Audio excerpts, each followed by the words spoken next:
السلام عليكم. ازيكم يا جماعة؟ عاملين ايه؟ كل سنة وانتم طيبين. عيد سعيد عليكم. رب كل طالب أمنية ربنا حققها له.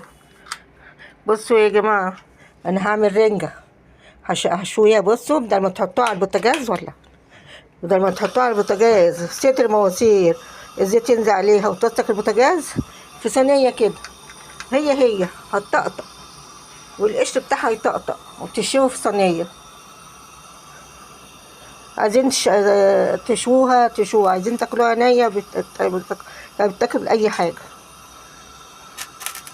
ولما تتعمل هوريها لكم.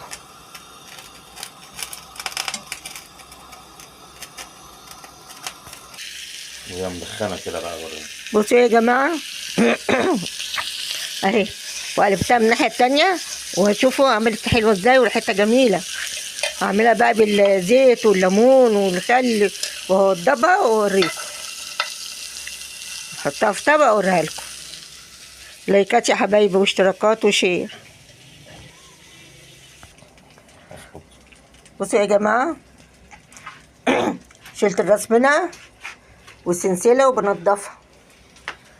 شيل طبعا المصارين اللي جوه والحاجة اللي جوه وتتنضف كويس.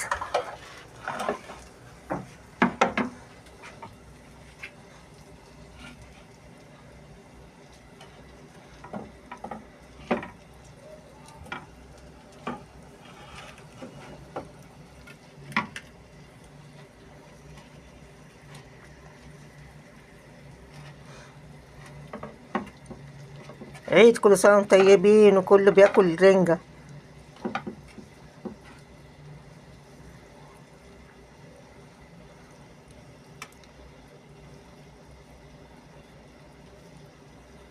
شيل السلسلة، بفتحها من الدار من وسط كده، اروح شايلة السلسلة منها.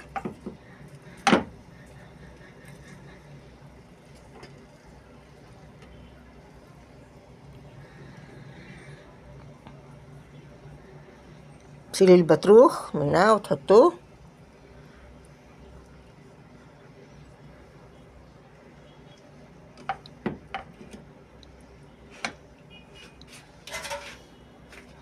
هوريكم واحدة وانا هكمل بقى. اوريكم بقى وافتحها من السلسلة من الظهر، وشلت السلسلة ونضفتها ايه وحطيت البطروخ في الطبق واحطها هي في الطبق بقى يا جماعة الرنجة اهي فيها زيت وليمون وعليها مقطعة كده بصل عليها ياكلوا معاه والعيش. اتفضلوا تعالوا كلوا بألف هنا والشفا يا حبايبي. تعالوا كلوا. الله أكبر الله أكبر الله أكبر، لا إله إلا الله. الله أكبر ولله الحمد. الله أكبر كبيرا والحمد لله كثيرا وسبحان الله بكرة وأصيلا.